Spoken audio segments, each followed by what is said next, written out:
Hi, and Sheybani here. If you're one of those people who are lucky enough to have loads of content, you're going to want to listen up. Because it's one thing to have loads of content, it's another thing entirely to know how to put the pieces, all of those disparate bits of content, together into a satisfying book, how to structure that. So that's what this video is all about today. A couple weeks back, I had a good friend who knows that I'm a major history and geography nerd, drop this book off at the house. It's 1847. It was written by a Northern Irish journalist by the name of Turtle Bunbury. And can you imagine having the name Turtle during grade school? You're beaten up in the boys' room. Anyway, Turtle was raised in Northern Ireland in a house that was built in 1847.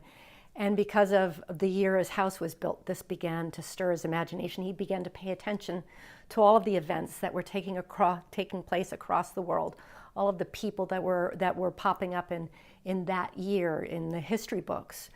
And it became his lifelong passion. So Turtle went out all across the world and he began to collect these stories, write these stories about people who were noteworthy in that year, events that took place in that year.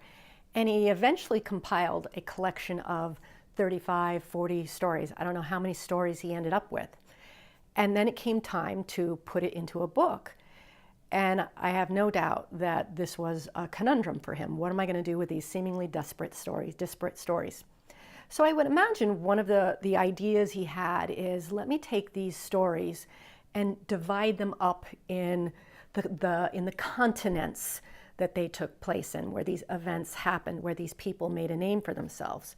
And he may have said, okay, there are 7 continents, so I'll put all of the stories that have something to do with Europe in the European continent, and I'll take the one story, that goes into Polynesia, and I'll put it into, is it Asia or is it Australia?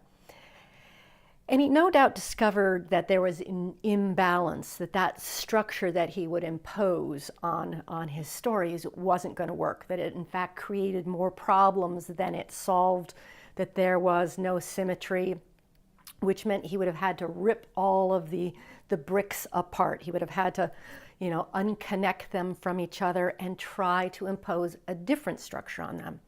So the structure he ended up landing on was 1847 is a year, 12 months in a year. He decided that he was going to organize his stories based on months of the year, January obviously through December.